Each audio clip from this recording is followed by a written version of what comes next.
Pública. ¿Cómo están ustedes? Muy buenas noches. Bienvenidos a Vía Pública. Y finalmente lo que varios estaban esperando y otros lo van a resentir porque necesitan trabajar en medio de una crisis económica profunda. Bueno, es definitivo.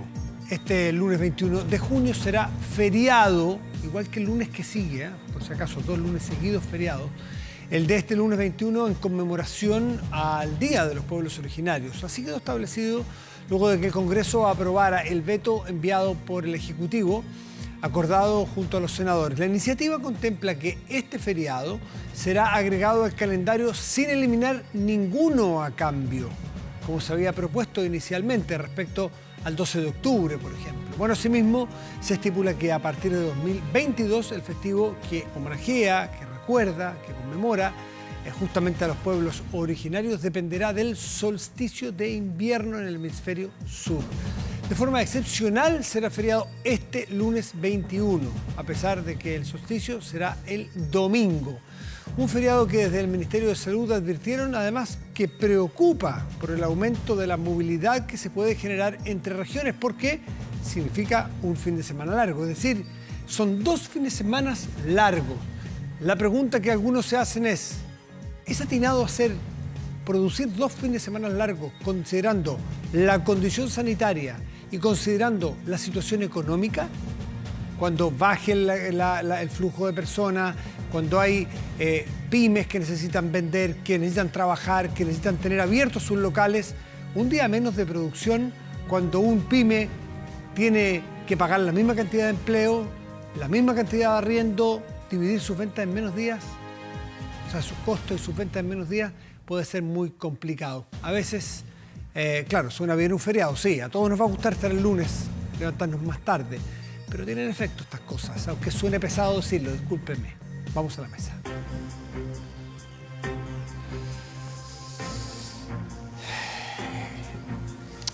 Bueno, todo está cruzado por la pandemia, todo, desde que hablábamos de los Juegos Olímpicos de Tokio, tan lejos de nosotros, hasta la Copa América, que se desarrolla más cerca, de la cual tenemos también más injerencia, más contacto, hasta cosas muy domésticas que ocurren en cada una de nuestras casas y tiene que ver con la educación en pandemia.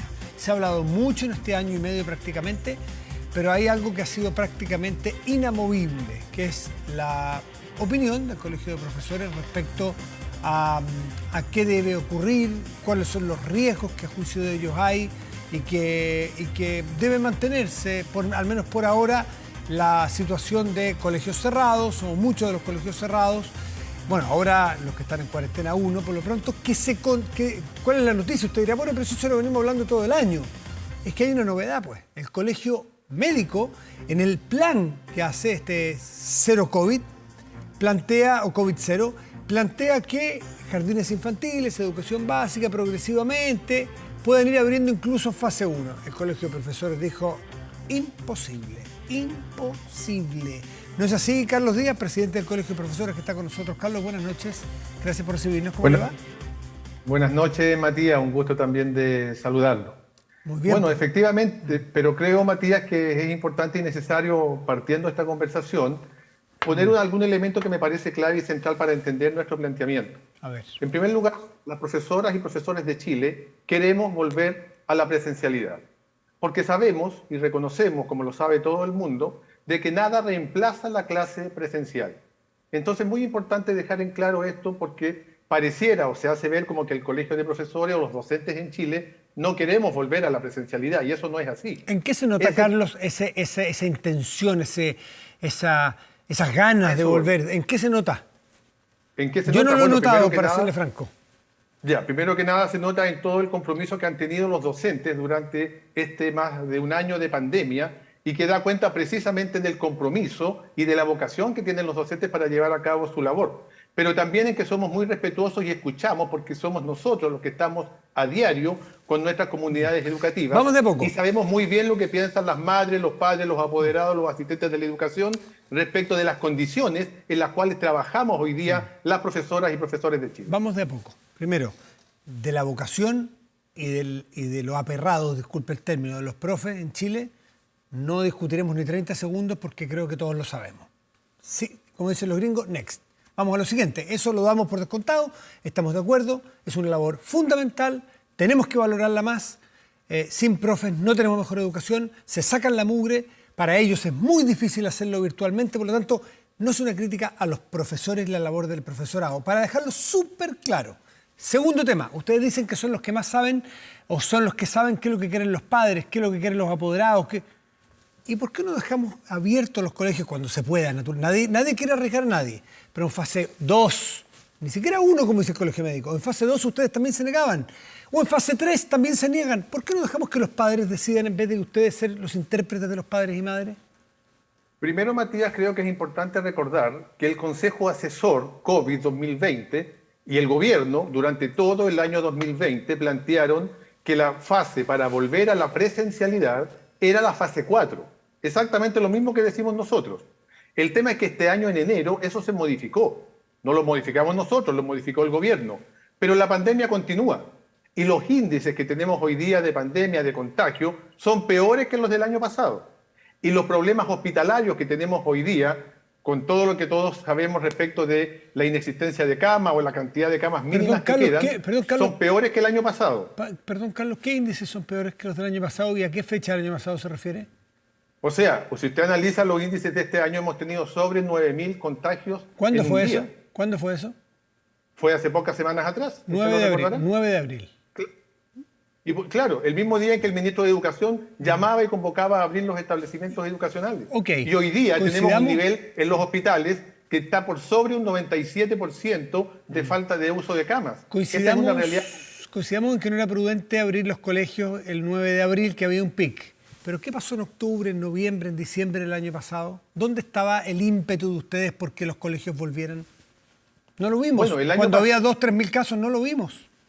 Reiteramos, el año pasado el propio gobierno y el Consejo Asesor COVID señaló que la fase para volver era la fase 4. ¿Y por qué no le hicieron oposición a un gobierno si es que esa es la situación, que no veía que lo urgente era que los niños volvieran para que aprendieran, porque el retraso en el aprendizaje es feroz, porque la salud mental de los niños que no pueden ir a casa es feroz, porque las madres y los padres que tienen a los niños en su casa y no pueden ir a trabajar y la crisis económica es feroz?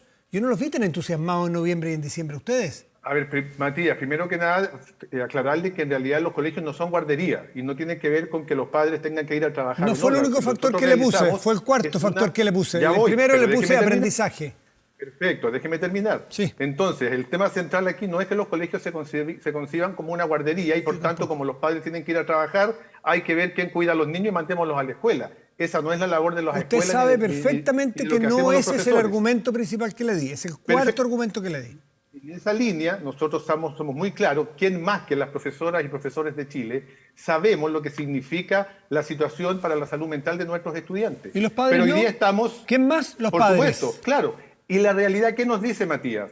Nos dice que cada vez que el Ministerio ha intentado abrir los establecimientos, no más allá del 5% de los padres han enviado a los niños a la escuela. Pero si los asustamos ¿Por qué diciéndole... ha sido tan fracasada la situación que ha hecho el ministro de Educación? Carlos, porque en la práctica los padres no mandan los niños a la escuela. Pero ¿cómo los van a mandar si les meten susto de que se van a contagiar y prácticamente que van a salir intubados del colegio? Y eso no es así. Dígame usted, ¿cuál es la evidencia, más allá de lo educacional, cuál es la evidencia científica de qué país del mundo y cuáles son los argumentos técnicos que ustedes tienen a la mano para decir que los colegios no se pueden abrir en fase 2, en fase 3? Ni siquiera digo fase 1, que dice el Colegio Médico. No, vamos a dejarle en fase 1 al lado. Vamos a suponer que los colegios médicos se equivocaron. Fase 2 y fase 3. ¿Cuál es la evidencia que los colegios son centros de contagio? ¿Dónde está? Matías, le reitero, los colegios que se abrieron en Chile durante este año, muchos de ellos tuvieron niveles de contagio, incluido el colegio donde el ministro de Educación envía a sus hijas. Obvio que es un colegio que tiene todas las condiciones, todas las realidades. Obvio. Ahora, ¿cuál es el problema de fondo, Matías? Por favor, escúcheme. Lo he escuchado el problema de fondo es que en este país tenemos protocolos que dan cuenta respecto de cómo debe ser el retorno a la presencialidad. Pero esos protocolos no se cumplen de la misma forma en todas las escuelas y en todas las comunas. Yo lo invito a que cuando quiera vayamos a visitar y a recorrer las escuelas de este país como están. Efectivamente, en algunos colegios de algunas comunas, que son muy pocas, probablemente estén todas las condiciones. Pero ¿qué es lo que hemos planteado nosotros, Matías? Algo muy sensato. Generemos mesas de trabajo con las comunidades escolares para que las comunidades escolares sean las que efectivamente, en conjunto con el Ministerio de Educación, de Salud, verifiquen de que esto que está planteado en los protocolos se cumpla efectivamente. Y a eso se ha negado reiteradamente la autoridad. ¿Por qué? Porque sabe que en las escuelas de los sectores más desprotegidos, lamentablemente no están las condiciones. Nosotros presentamos reclamos y denuncias precisamente en muchos establecimientos en los cuales hasta se le pedía que los estudiantes, los apoderados, llevaran las mascarillas, que no había alcohol gel, que no había ningún control. Esa es la realidad. Ese es el Chile real, Matías. No es lo que muestra el ministro en televisión cuando va a una escuela, que se sabe con una semana de anticipación que va a estar el ministro ahí y se muestra todo muy bonito. Esa es la diferencia, Matías, entre el Chile que muestra el gobierno y el Chile real. Y eso lo saben los padres, las madres, los apoderados. Yo lo he escuchado atentamente, pero si nosotros vamos a dejar esto en materia de política y hacer oposición a través de la educación, estamos en un problema muy grave. Si esto se trata de criticar al ministro A o al ministro B, o al gobierno A o al ministro B, y no ponemos a los niños y el aprendizaje al medio, y no son los profesores los que están escandalizados por los niveles alcanzados en aprendizaje y en salud mental de los niños, no voy a hablarle lo de los padres porque usted me va a decir que es guardería. Sencillamente salud mental y aprendizaje de los niños. El retraso que van a tener los niños en aprendizaje, el problema social que eso implica. Yo los veo más preocupados de qué hace o no hace el ministro, qué hace o no hace este gobierno. Hablemos de los niños, hablemos de la educación, hablemos del drama. Dígame usted, ¿cuánto cree que falta para que lleguemos a fase 4, para que ustedes den el visto bueno para que se abran los colegios? ¿Qué país está en fase 4? Hoy día venían los expertos diciendo que esto va a ser endémico, puede que nos pasemos 3 años más en esto. ¿Vamos a pasar cuántos años con los colegios cerrados? Es un drama, Carlos, es un drama. Matías, en los lugares más pobres es peor todavía, menos capital humano. Por cierto. Y quién más que las profesoras y profesores de Chile, sabemos porque conocemos muy bien lo que está viviendo le insisto, cada uno de nuestros... No solo los profesores y profesoras, los padres y madres de Chile también saben. Matías, nosotros tenemos relación directa a diario con los padres y las madres de esos niños, porque son nuestros estudiantes. Y por ello es que estamos hablando, y porque estamos organizados con ellos a lo largo y ancho del país. Carlos, y ellos son los que nos han dicho precisamente esto. Carlos, discúlpeme, valoro lo que ustedes hacen, conozco lo que ustedes hacen, sé que tienen mucho contacto, pero no tienen el monopolio del contacto con la ciudadanía ni con las comunidades escolares. No la tienen. Yo tengo 5 hijos y tengo contacto con las comunidades escolares de mis hijos. Todos los que nos están viendo los conocen. Voy a ir a cosas tan básicas y tan del día a día como, mire usted la cantidad de grupos de WhatsApp. ¿Usted cree que las familias no están conectadas en los centros de padres, en los delegados de curso, en los grupos de WhatsApp? ¿Usted cree que, disculpe, usted sabe mucho, pero no tiene el monopolio del saber? No le niego que usted sepa, no le niego. Matías, usted sí lo tiene. Y tiene toda la legitimidad de un colegio profesional. Correcto, pero reitero, nosotros tenemos también la opinión porque conversamos a diario, reitero, con nuestras comunidades escolares. Efectivamente, además hay hechos concretos y hechos duros. Reitero, Matías, aquí cada vez que se ha intentado abrir por parte del gobierno las escuelas, el llamado que hace, cuántos padres efectivamente envían a los niños a la escuela. Y es un tema de sentido común, Matías. Aquí no es un tema que uno les meta miedo, como usted dice, porque la verdad es que nosotros jamás hemos metido miedo a nadie. Lo que hemos dicho es fundamentalmente que priorizamos y creemos que es central aquí cuidar la vida y la salud de nuestros estudiantes y de nuestras comunidades educativas. Y en ese sentido, ¿quién más que las profesoras y profesores, y lo hemos dicho públicamente, no vamos a estar preocupadísimos respecto de la situación de aprendizaje de nuestros estudiantes? Por eso que le hemos pedido al Ministerio de Educación que cumpla su rol, porque el rol del Ministerio de Educación es precisamente garantizar la educación de los niños y niñas de este país. ¿Cuál es el rol del Colegio de Profesores respecto a lo que hemos hecho durante todo este tiempo, durante todo este tiempo de pandemia? Primero que nada, ayudar y contener emocionalmente a nuestros estudiantes, porque allí hemos estado los profesores y además generando todas las condiciones, a pesar de los tremendos problemas que tenemos, porque hay que decirlo, aquí no hay problemas de conectividad y todo lo que se ha hecho con respecto a las clases telemáticas ha salido única y exclusivamente del bolsillo de los profesores. Esa es la realidad. ¿Se equivoca el Colegio Médico al pedir que se abran de manera progresiva los colegios o los jardines y los colegios en básica? ¿Se equivoca el Colegio Médico? ¿No entiende de pandemia? Nosotros conversamos ayer, Matías, con el Colegio Médico, tuvimos una importante, interesante conversación, muy sincera, muy fraterna también, hay que decirlo, respecto de lo que está proponiendo hoy día esta entidad. En este mismo encuentro dijimos que coincidíamos de que efectivamente aquí lo que se ha hecho respecto de cómo se ha manejado el tema de la pandemia es un tremendo fracaso de la actual autoridad de salud. Y en eso coincidimos plenamente.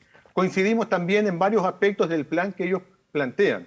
En lo que no coincidimos, y se lo hicimos ver, y nos plantearon de que en realidad era importante lo que estábamos señalando, quedaron de reflexionar, dijeron que les parecía importante escuchar a todos, es que desde la perspectiva de las comunidades escolares nos parece absolutamente riesgoso pretender que nuestros niños, y particularmente los más pequeños, los de 4 años, los de 5 años, los de 7 años, sean los primeros que tengan que abrirse, ¿cierto?, una vez que se concluye con el cortocircuito. Eso que nos parece bastante sensato, casi de lógica, casi de sentido común, es lo que le expresamos al colegio médico, y fíjese que nos escucharon con bastante sinceridad y en realidad conversamos respecto a ese tema. No es nada tan terrible, aquí no es que uno quiera anteponer quién tiene la razón o quién no la tiene. Es una cuestión, reitero, de lo que nosotros escuchamos porque nosotros sabemos lo que están pensando hoy día nuestras comunidades escolares y por eso, reitero, más del 90% en todas las encuestas que hemos hecho nosotros, que han hecho los alcaldes, que han hecho las autoridades, que ha hecho el propio ministerio, se decreta claramente más de un 90% de padres que dicen que mientras no estén las condiciones no van a enviar los niños a la escuela. Ese es el tema de fondo, Matías. Carlos Díaz, presidente del Colegio de Profesores, muchísimas gracias por esta conversación. Que esté muy bien. Igualmente, Matías, un gusto. Buenas noches, un gusto. Hacemos una pausa y volvemos, espérenos. Vuelta en vía pública para conversar de un tema que es sumamente importante porque tiene que ver cómo somos bien como sociedad, cómo incluimos a las personas con capacidades distintas, cuán inclusivos somos. Nos llenamos la boca, hablamos de lo importante que es. Hay leyes. Pero ¿cómo se aplican estas leyes? ¿Cómo han funcionado estas leyes de inclusión que ya llevan unos 3 años? Bueno, una de las fundaciones, de las instituciones que se dedica al trabajo justamente de la inclusión, a la diversidad y a la gestión de ella, es la Fundación Descúbreme y estamos con Andrés Beroggi, que es gerente de gestión y diversidad. Andrés, muy buenas noches, gracias por recibirnos. ¿Cómo estás? Buenas noches, Matías, muy bien y gracias a ti y a ustedes por tocar el tema. Sí, pues porque son temas a veces no urgentes pero importantes. Y la gracia de los espacios como este es abordarlos también con toda la necesidad que requiere. Cuéntanos tú, ¿somos tan buenos para practicar la inclusión como somos de buenos para hablar de inclusión? Qué buena pregunta. Mira, partamos con un poco de contexto.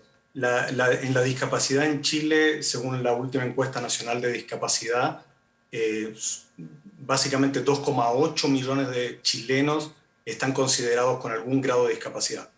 De más decirlo en forma coloquial, es un montón de gente, un gran porcentaje de la población. De hecho, si lo tomamos arriba de los 18 años, es un 20% de la población. Yeah. Este además es un grupo, Matías, que tiene una educación menor en promedio a el resto de la población. Tiene 8 años en promedio de educación. Perdón, además, déjame sí, detenerte ahí para hacer un paréntesis de pregunta. ¿Por qué tienen un promedio menos de educación? ¿Es porque la educación, ya no solo el campo laboral, la educación en Chile tampoco está habilitada para atender a estas personas, entonces se les va dejando de lado desde la educación? Totalmente. Creo que nos falta mucho como país avanzar en una educación inclusiva, que pueda integrar, incluir a todas las personas con discapacidad a una educación adecuada. ¿Sí? Esto además implica recursos, implica recapacitar al sistema educativo, implica integrar a las personas a clases regulares. Entonces hay una serie de componentes donde no se ha avanzado, la verdad, mucho los últimos años. Pero hay temas más complicados todavía, el tema laboral. Solo 40% de las personas con discapacidad en Chile están trabajando o estaban trabajando en el 2015 cuando se tomó esta encuesta. 40%, ¿y ahora? 40%. Eso antes de la ley, ¿no? Antes de que entrara en vigor la ley de inclusión. Exactamente, y esa es una de las grandes razones de por qué es importante una ley de inclusión laboral. Hoy día muchos países a nivel internacional lo tienen y es la razón fundamental de poder incentivar positivamente, normalmente se conoce como ley de cuota este tipo de leyes, para poder incentivar a que las empresas y el sector público puedan contratar en este caso personas con ¿Cómo operan? discapacidad. ¿Nos cuentas, Andrés, cómo opera? Porque no todos sabemos exactamente cómo opera esta ley que ya lleva, entiendo, 3 años de vigencia. Así es, así es. Tú muy bien lo dices, ya tiene 3 años. Es una ley que obliga a todas las empresas con más de 100 trabajadores Ya. a que el 1% de su plantilla, de su total de trabajadores, que contrate sean personas con discapacidad. Y además le pide al sector público que también contrate a personas con discapacidad. Mira, ha sido bien interesante el efecto de la ley. Yo llevo varios años trabajando en este tema, antes y después de la ley. Y antes de la ley era muy difícil encontrar una empresa que se abriera a contratar a una persona con discapacidad. La ley, uno de los grandes éxitos, diría yo, que ha tenido, es que ha puesto el tema sobre la mesa. Hoy día las empresas se han ido preparando, han ido aprendiendo, han ido haciendo inclusiones. Según la Dirección de Trabajo, hoy día hay 32.000 y algo, 32.300 contratos ya registrados bajo esta ley. Pero sí conviene aclarar que solamente alrededor del 56% son nuevos. ¿Qué quiere decir esto? Que el otro 44% ya eran personas que trabajaban en la empresa, personas con discapacidad, Ya. que de alguna manera no estaban registradas y ahora sí están registradas. ¿Sí? Pero sin embargo hay un gran porcentaje de empleos nuevos que se consiguieron para las personas con discapacidad. Andrés, ¿qué pasa con aquella empresa que por X razones no puede contratar a una persona de estas características, ya sea por la razón de su trabajo, por su rubro? ¿Qué puede hacer? ¿Cómo puede cumplir esa ley? Bueno, la ley considera varias alternativas. Lo primero es que tú puedes cumplir la ley a través de inclusiones que hacen tus proveedores en la empresa.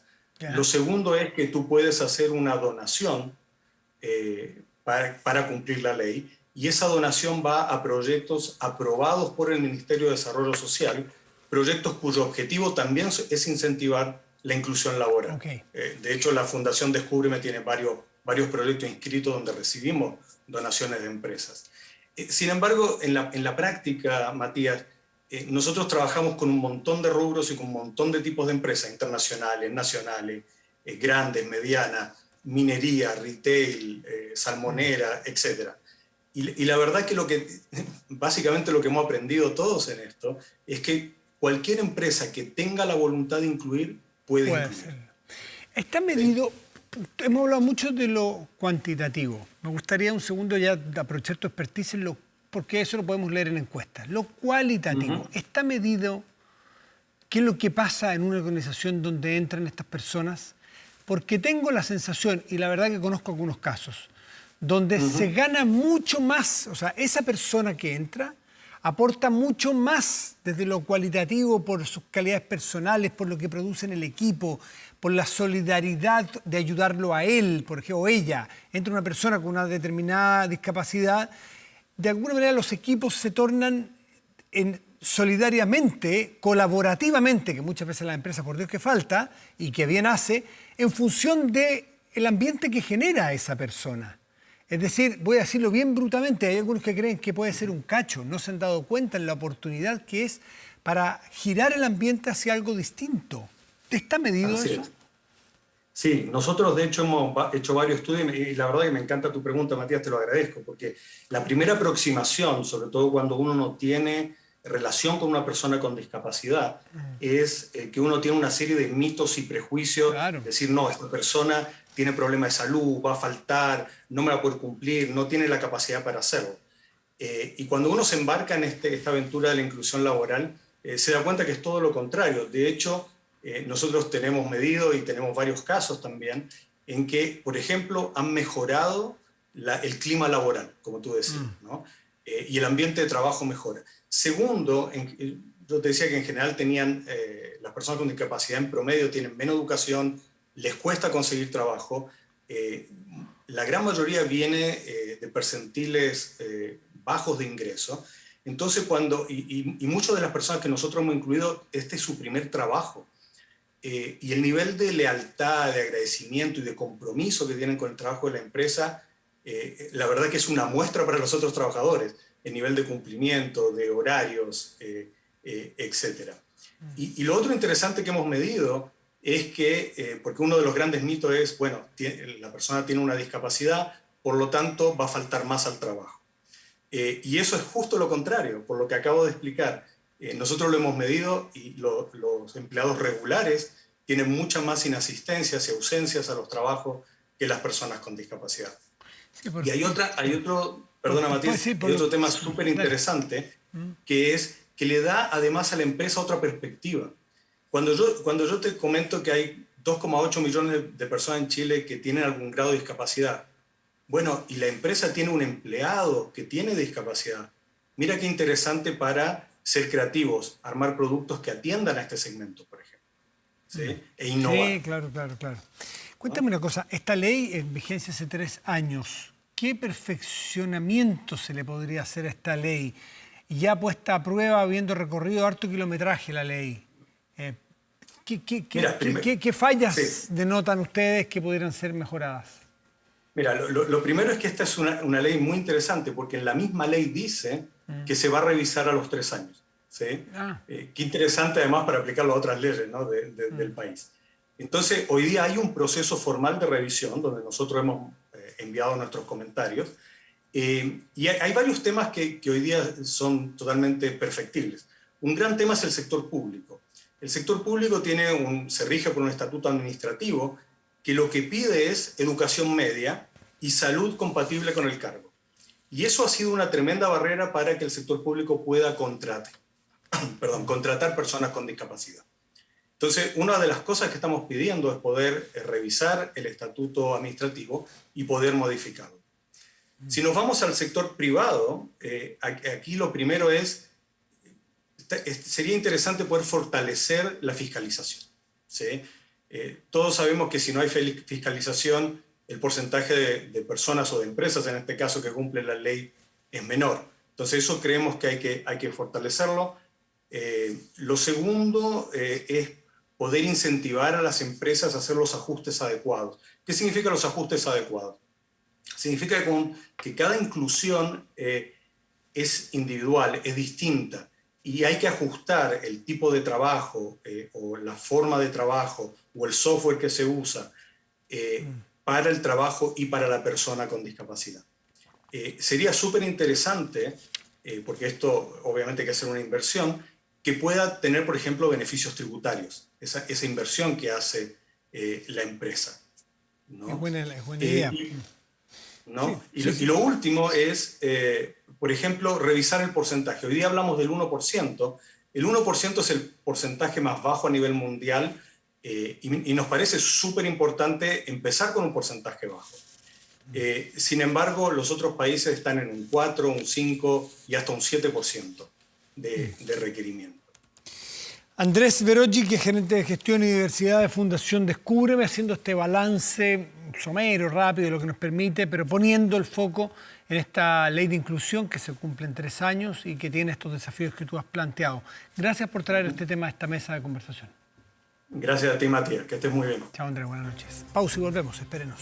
Estamos de vuelta y comentarle que si usted cree que aumenta la delincuencia, bueno, no grave robos, evítelos con Tepillé, la empresa líder en seguridad preventiva, con monitoreo de cámaras de seguridad y auto disuasivo en tiempo real. Tepillé protege 24/7 su empresa y también su hogar. No sea usted la próxima víctima y contrátelos en tepillé.cl. Vamos a nuestra pantalla principal y revisamos 24horas.cl, donde tenemos ahí la conjunción de contenidos que tienen las distintas plataformas de TVN. 24horas.cl tiene el informe de Enel de corte de luz que afecta a diversos sectores de Ñuñoa y Providencia. ¿Quieren más detalles? Allí son... sí, están trabajando porque esto a partir de las 8:15 de la noche, entiendo que son cerca de 9.000, 10.000 hogares que quedaron sin luz, sin suministro. Habrá que ver qué es lo que ocurrió. En todo caso, se habla ya se informa de un 43% de reposición a la falla que se generó. Hacemos una pausa y volvemos, espérenos.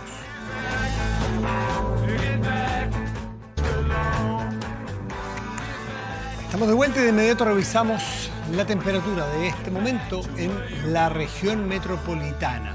Decirle que el termómetro marca 5 grados con 5 décimas y el cielo está despejado, está bastante fresco aquí afuera. Para mañana y pasado en esta región deberemos esperar 16 grados a ambos días y cielo parcial de ambos días, también viernes y sábado. Otras regiones del país, por supuesto, de inmediato, Castro, región de los lagos, Isla Grande de Chiloé, despejado para mañana, máxima probable de 10 grados.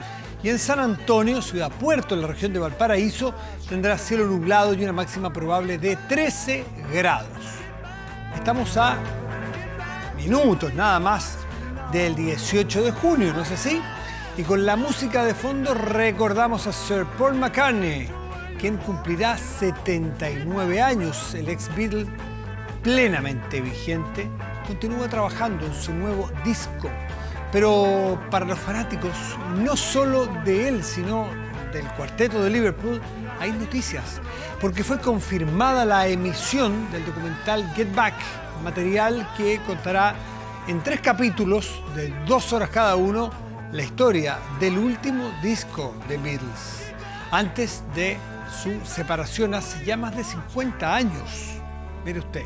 Bueno, la pregunta entonces es, ¿cuándo se estrena? Este 25, 26 y 27 de noviembre a través de Disney+ o Disney Plus. Despedimos vía pública en esta víspera del cumpleaños 79 de Paul McCartney con todo un clásico, Get Back. Muy buenas noches y gracias por venir.